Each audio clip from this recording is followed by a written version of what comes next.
The church has always been a part of my life, obviously, because with the dad being a pastor, you were in church every single Sunday and involved in just about everything. When my dad was a minister in Rock Valley, they were one of the planting churches for Morningside Reformed Church here. And he would have to come down on certain Sunday nights to preach, and so I would come along with him, family would come along, and the first church was on the campus of Morningside College. It was just a little chapel. So that's my first stuff with it. Well, obviously, I've had connections, and with my dad being a minister, I knew the minister who was here in the 60s and 70s, and he would call me and have us bring our band down from Northwestern College to do something a little more contemporary now and then, and we finally decided to make the move down from Orange City and came here in 1980. When we moved here, first thing I started doing was they got me on as an organist, and then the choir director moved away, and since my musical background, I became the choir director.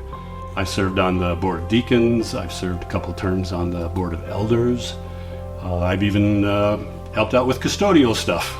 I always look at my role as more of a support person.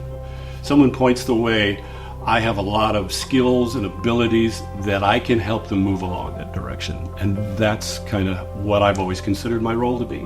Regardless of all the things that we do, how we do our service with our lights and all the fancy gear that we have, it is solid biblical teaching all the way. And as long as that remains, hey, I'm going to remain.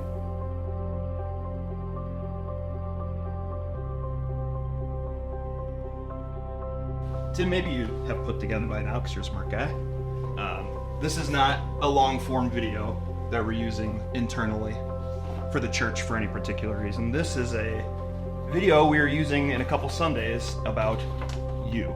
And so we put together a list of people that know you very well from the history of the church to talk about you. As you're about to watch. Yeah, Tim, when I arrived here, was for all intents and purposes the pastor. I mean, this is a guy who was doing a lot of ministry, a lot of church work, probably has more ministry experience than most pastors. All the ways he's served, not being in the official capacity of being a pastor, I think has blessed a lot of people too. And Tim is a servant at heart. Tim has demonstrated the epitome of loyalty. And to see him, again, roll with the flow of incredible changes, and many of those changes affected him deeply because he's always been a part of the worship ministry. Tim's he's a staple, he's a fixture in this community, and specifically in worship. He's the fabric of our worship team. I mean, he's always been there. Tim is, I think, very aware of the gifts that God has given him, just like God has given everybody certain gifts. And he's taken those gifts and he's multiplied them, not out of belief in himself per se, but in humility to how God can use him. I am who I am here pretty much because of Tim. Following his footsteps, seeing how to serve in that way, being behind the scenes serving, not needing even recognition. He's the guy behind the camera, and he takes that whole film and he breaks it down into 3 minutes and tells this story, and it means the world to the person who's telling it. That's how I see the impact. Tim is my go-to guy, and he's the most giving creative that I've ever met.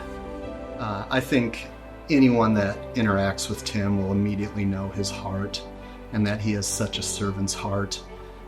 He's such a blessing to everyone and will do anything for anybody.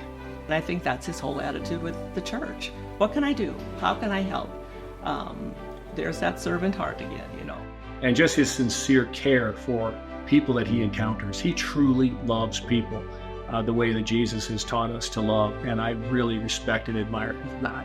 Tim is both full of joy and peace. Any trait that you could want as a Christian or even just as a person, you can find in Tim.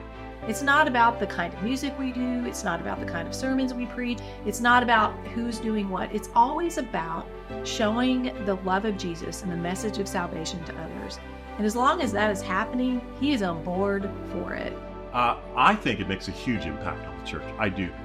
Because I think they saw Tim Poppen in different roles. You know, as leader, then as piano player, sometimes as video, different things. As the transition took place and as things began to change around the church, to see a constant in Tim Poppen that was committed to the mission and to what this church had been called to, I think said to other people around, hey, listen, we can relax a little. When someone is complimenting you and saying nice things, I'm helpless. I just have nothing to say. I appreciate everything that they say. I want to be used here as long as I have something to contribute. I'm not going to try and go out with my hands glued to that keyboard saying nobody else is going to play this. I'm not going to grab cameras and say these are mine and I'm going to do this. When my time is up, I'm just going to kind of go on out and say, God, did the best I could.